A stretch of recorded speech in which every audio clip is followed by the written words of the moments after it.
Okay, really bracing for impact here. This is where my environment changes, because before, when I usually am filming like this, it's just for me. But this entire thing that I'm talking about is how our environment makes feelings, and how our feelings are not attached to um, the experience that we're experiencing or the person that we're dealing with. And even right now, it's like I feel obligated. Usually when I'm making my videos to self, not looking at the camera, usually it's like off somewhere and like doing something.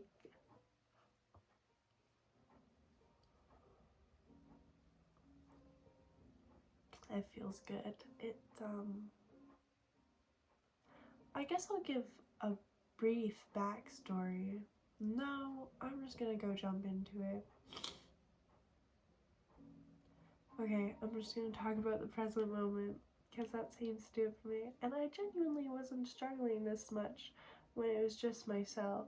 But now that I know that I'm filming for others, it's like a sense of anxiety. And you know what? Who's to say, nope. And here's the other thing, and I'm like, no, here's the thing that goes through my head. I'm like, no, like, I'm not filming for others, I'm filming for me. But also am understanding that I am cultivating, like, this shared space, most definitely, with lots of people, or just people in general. I don't necessarily think NCI also put that number on myself, and I'm like, oh, there's lots of ideas going on, I guess.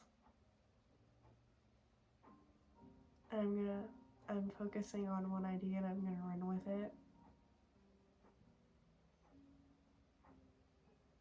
And I guess this just has to do with how we express ourselves. Because when I look back at this, I am panicking just a little bit, because now my environment has shifted. My environment before I turned on this camera was an idea. So though this was my environment, like obviously being in my room, but also my environment shifted because this initially started by me just talking to myself. And I felt really safe because I was working through my own emotions, and I was working through my thoughts, and I was working through like the thoughts that cultivate those emotions. And then I was like, this is a really good concept. I'm gonna film it, and I'm dedicating myself to filming a video a day for the whole year. That I could also talk about how that's going, but I want to get all of my thoughts out. Um, so, yeah, you know what? I'm gonna share a little bit of my story. That was going well, and what it was is I don't necessarily have to sit down, make a huge TED talk. I think like sometimes it's just like the whole idea of showing up for myself every single day to do something that I know is a passion of mine and it's in my heart. And um,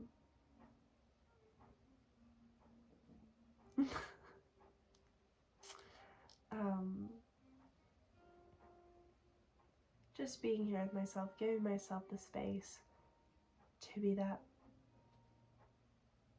because I know that that's the human that I am. So, and this all started by me even being like, oh, let's film. And then I was filming my idea, and I was like, but what's stopping me from just like filming for not just myself? Because those are my video diaries, okay? They're my video diaries. So every day I show up for myself, give myself a video diary. And this is not a video diary. I mean, it is. It could be. That's another idea. It very much could be.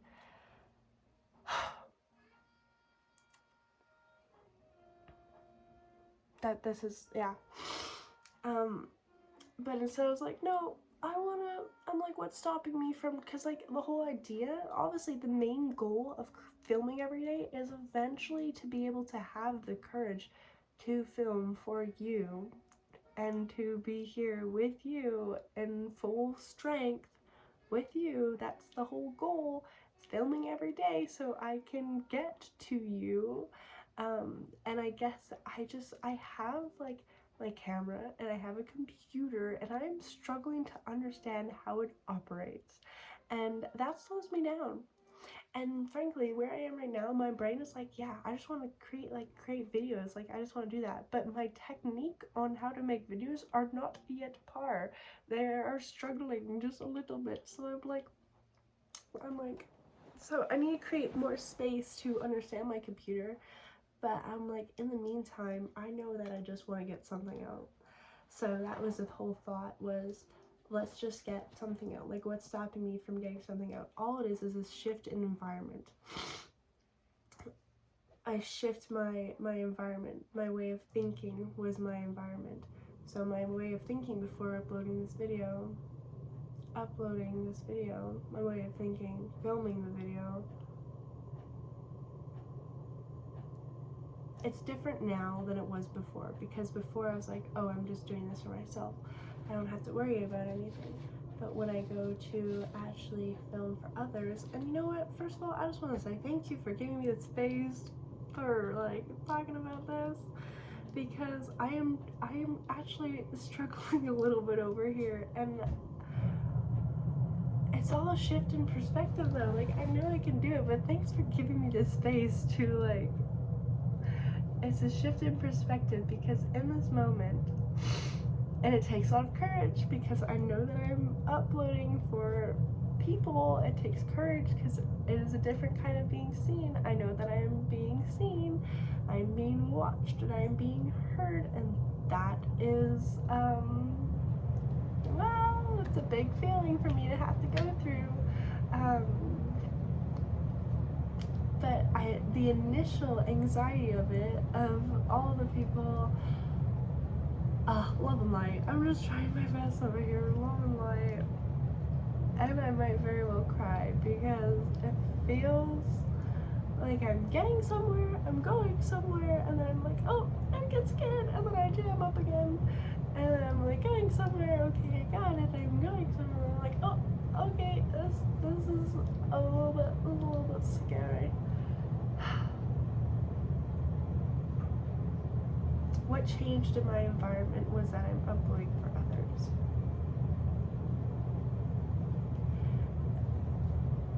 It makes me feel so whole.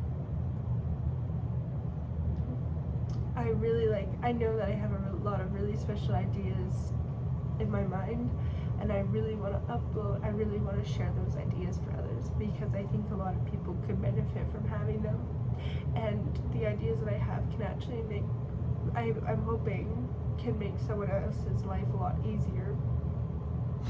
Because when you understand yourself, you understand the world around you can't hurt. It begins to be a little bit less painful.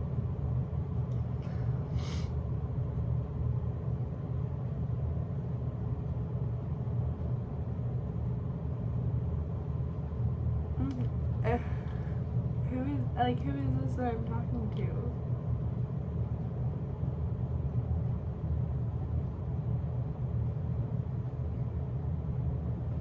A kindred soul. That's a kindred soul. A single, beautiful, beautiful person. Someone who is smiling watching this baby.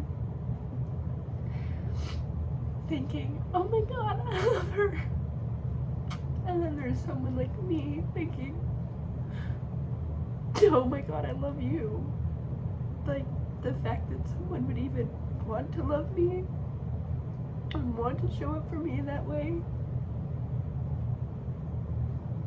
just amazes me, because I don't think I've ever had a friendship like yours. Like, I've never had a friend like you in my life. And here you are, just loving me so much.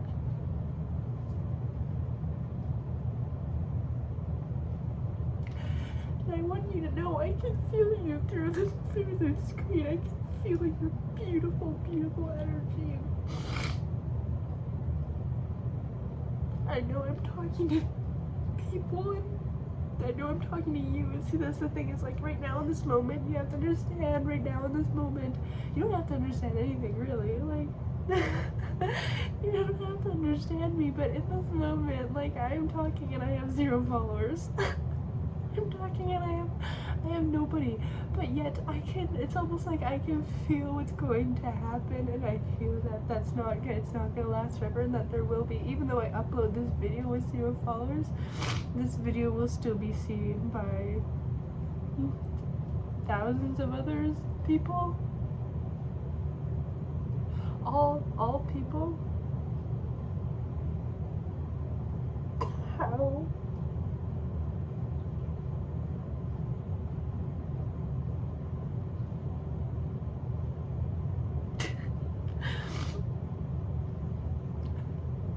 Just sitting here laughing, playing. 2 beautiful young girls just trying to make their way through this life. And sometimes we need other girls to help us.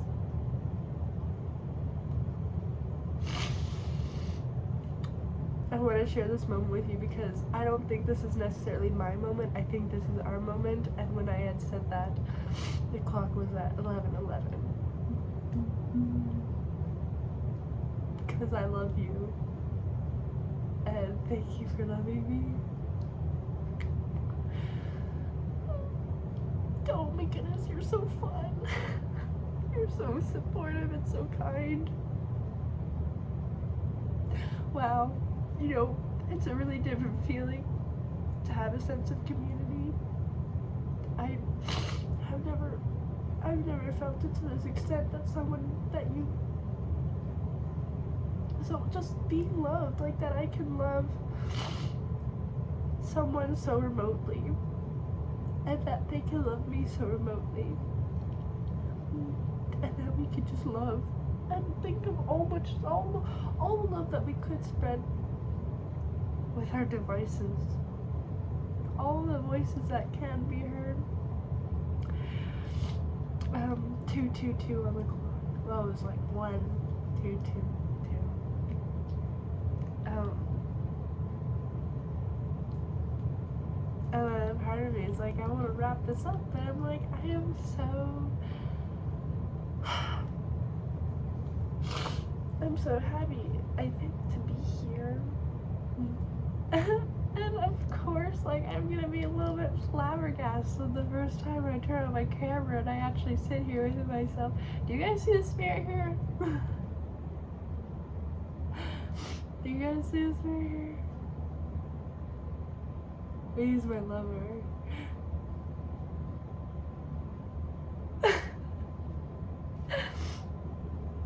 We all have lovers in the spiritual realm. And they make really great company too. I think there can be heartbreak. I could get into that too. We could talk about heartbreak. Oh.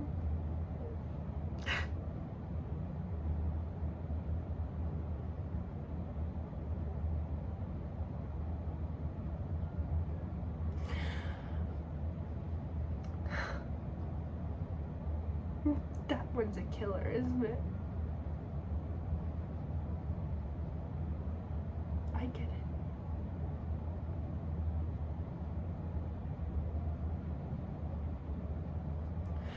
It's not easy being you with your heart. It's not easy having a heart full of love and having someone feel like they take a part of it and toss it to the side. It's not easy. Giving your love hopelessly might be the better word. Just giving it for the sake of giving it.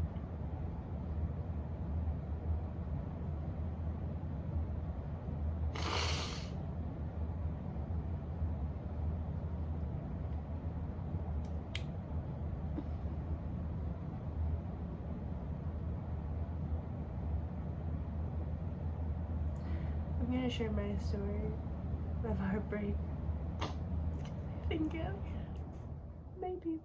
maybe it can help you, maybe it won't, but it will help me, and I can feel that you care about me, and I can feel that you want to create this space for me. So I'm gonna talk about my heartbreak.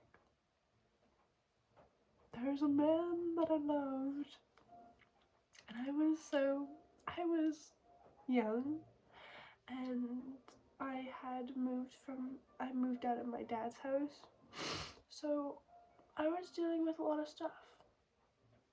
You know, I think today's me would be like, oh, she's dealing with daddy issues, but really when it came down to it, I was just feeling alone, and like I didn't have anyone. And then I see this man who is such a beam of light and love, and who I felt so special with, you know. And though our moments were brief, we had brief meetings, passing through meetings.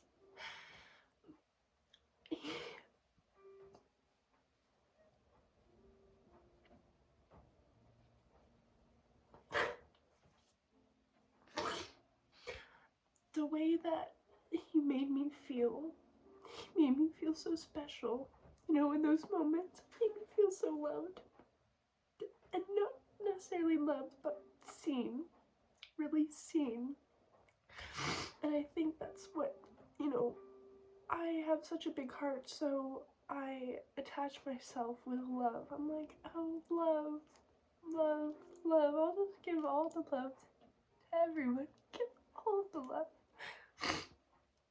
But a lot of it was also just, it wasn't as loving as it seemed in my head. Because with my heart, I want to see everything as love and light and as pure, radiant, glorious love. But I think lust is very much a thing. Maybe I say that, and once I say it, it's like it doesn't sound right. So take that one with a grain of salt. I was just fully in denial of what I think me and him might have been.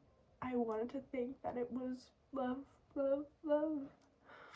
But I think it was just a young girl with a broken heart from her father. A broken heart from the world around me. I had a boyfriend at the time.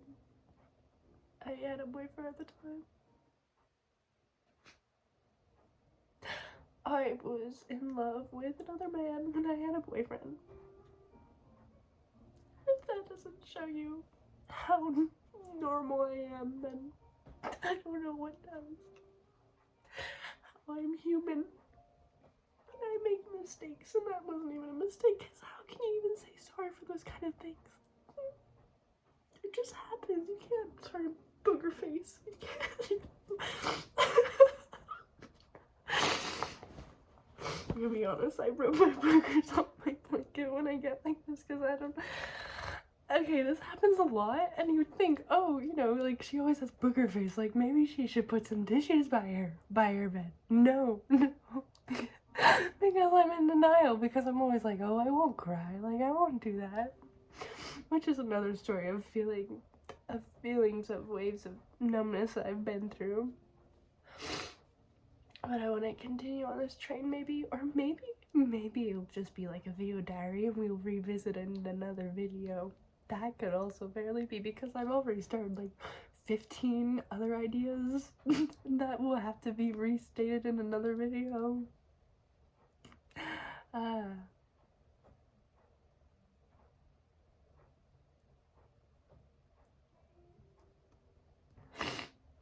It took me, I'm just gonna get this thought out. It took me a while to heal, and it took a lot of heartbreak, like, genuinely. Oh, here's our whole experience though.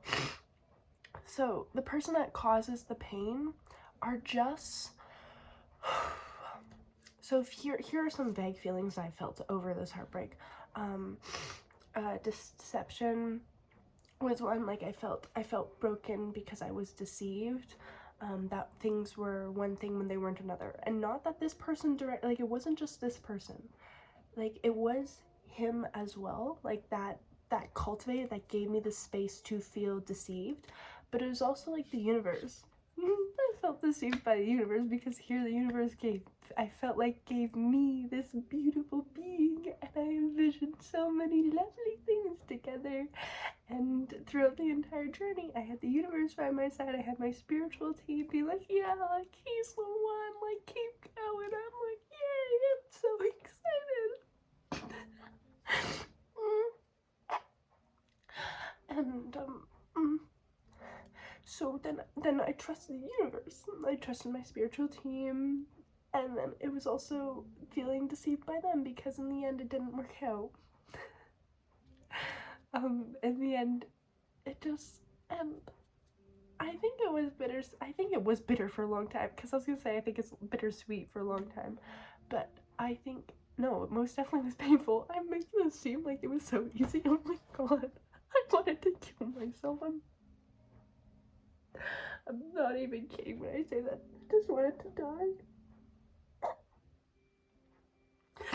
Especially being so alone in this world. And when you feel like, I felt like, oh, he's the only one that would ever care and love me. Nobody else would ever love me. So when I initially started dealing with those feelings of, and they were back and forth, honestly. One day I'd feel like, oh yeah, he's gone, like, this will never happen, and then I'd feel heartbroken the next day. I'm like, oh, but I still have hope, and we'd go back and forth. And I think that's 100% a part of it, because slowly, inch by inch, I was taking myself, even though I failed in between the two, slowly, inch by inch. And I think it just goes to show, you don't need to fully go into it. You can flail and take your time, and you can go back and forth. But I think there's things to think about that makes that back and forth less tempting to take. Like, understanding your worth, I guess, one of them. Understanding where you stand in this world. 2222 for the clock. I feel like you already understand that by this point, because this is going to be something that I do a lot. I might very much just shout out numbers, and you'll be like, oh my god, I'm thinking that number, and I'm like, shout it out. And then, yeah.